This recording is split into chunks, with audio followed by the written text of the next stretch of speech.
All right, whoever was here last kind of stripped out this bolt. All right, we got a 250 7.3. It's got a broken U-joint, and the carrier bear is not too bad, but we're already here. We're just gonna rebuild the whole shaft. All right, whoever was here last kind of stripped out this bolt. All right, I have this one marked. I already marked the other side. I'm gonna take it off from here. Then we'll take off the carrier and I'll pull it out, put it on a little cart, and we'll change out the U-joints and the carrier.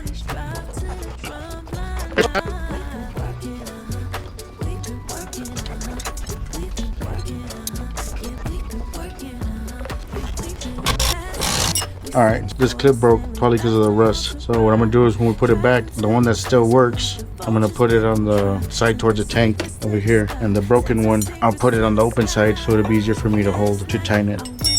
All right, I got this here on a bench. I got the puller on this side. I already took these apart and I marked everything.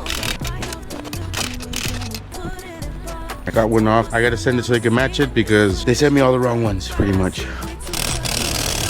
I got the nut out. This was basically on the bearing. I ripped this one off because it was all torn. This one had to cut, and now we're just gonna get this piece out. All right, so I just took this chisel, put it here, and just tapped it out.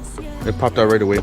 All right, so I hammered this one down. I put a piece of pipe on it and then just hammered it down flat. Now we're gonna put the bearing on here the same way. You're gonna put some grease, put a pipe here, and just tap it in slowly. Got it on there, put this pipe on it, tapped it in all the way, sat flush, put this back on, tighten down this bolt, and make sure that the markings were all lined up. I'm just waiting for the U-joints. We'll get those on and put it back on the truck. All right, so we got all of these on. I use this little U-joint puller, and you just tighten it here, push it out, take the cap off, flip it around, tighten it there, push it out, take the cap off, pull the U-joint out, and then when you put the new one in, the same thing. I take both caps off. They'll rent you this at AutoZone or Riders, any of those places. I take this cap off, both sides, put it in, put the cap here, put this on, push it in, it's about halfway, then put the cap on this side, put the lock here, you flip it over and tighten it until this moves over and gets tight with the lock. Then you just put your lock here and that's it, new U-joints. I'm gonna mount it up and then we'll grease it, and once it's greased up, it should be ready to go. All right, so I had somebody help me hold it real quick. We put these two in and then put these four in.